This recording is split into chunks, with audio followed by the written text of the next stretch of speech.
মুন্সিগঞ্জের শ্রীনগর উপজেলার বাঘরা জিউ বাসুদেব মন্দিরে হিন্দু সম্প্রদায়ের ধর্মীয় উৎসব এক নাম কীর্তন পরিদর্শন করেছেন বিএনপির জাতীয় নির্বাহী কমিটির স্বেচ্ছাসেবক বিষয়ক সম্পাদক মীর শরফত আলী সপু।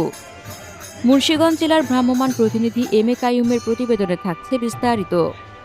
শুক্রবার ২রা মে বেলা ১২টার দিকে মন্দির প্রাঙ্গণে আয়োজিত অনুষ্ঠানে পৌঁছে হিন্দু ধর্মাবলম্বীদের সঙ্গে শুভেচ্ছা বিনিময় করেন তিনি। এ সময় তিনি সাম্প্রদায়িক সম্প্রীতির গুরুত্ব তুলে ধরে বলেন, বাংলাদেশের ঐতিহ্য সম্প্রীতির, সকল ধর্ম ও সম্প্রদায়ের মানুষের অধিকার ও উৎসব আমাদের সম্মিলিত সংস্কৃতির অংশ। মুসলমান ভাই ভাই আমাদের পরিচয়, আমরা মানুষ, এটাই হলো আমাদের সবচেয়ে বড় পরিচয়। তাই আমরা যার যার ধর্ম শেষে করবে, মুসলমান যারা আমরা আমাদের ধর্ম করবো, হিন্দু বলে দিতাম যে ঠিক আছে ভাই, আমি দায়িত্ব দিলাম, এই মন্দির আপনাদের করে দিব।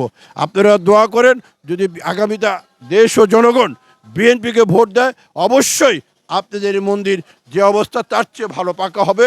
সুন্দর একটি পরিবেশ, মন্দিরের শুধু মন্দির না, মন্দিরের সাথে যে মাঠ এবং রাস্তা, এই রাস্তাও আপনাদের জন্য ভালো হবে। আমরা চাই এই অর্থ এলাকার সুন্দর একটি উন্নয়নমূলক হোক, সবাই মিলেমিশে আমরা থাকবো।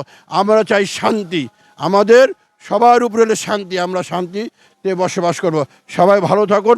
ধন্যবাদ। ধন্যবাদ। শহীদ অমর হোক, খালেদা জিন্দাবাদ, তারেক রহমান জিন্দাবাদ।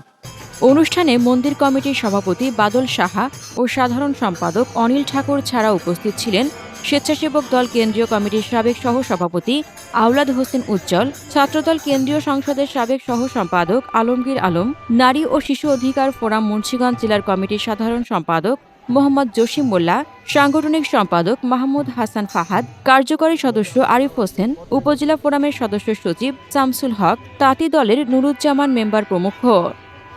এছাড়াও শ্রীনগর উপজেলা বিএনপি, যুবদল, ছাত্রদল, শ্রমিক দল সহ অঙ্গ ও সহযোগী সংগঠনের অসংখ্য নেতাকর্মী উপস্থিত ছিলেন। হাসনাতুজ্জাহান হিমু, দৈনিক খোলা চোখ। আপনার স্বপ্নের যাত্রা হোক ফ্লাই ইনফিনিটির সাথে।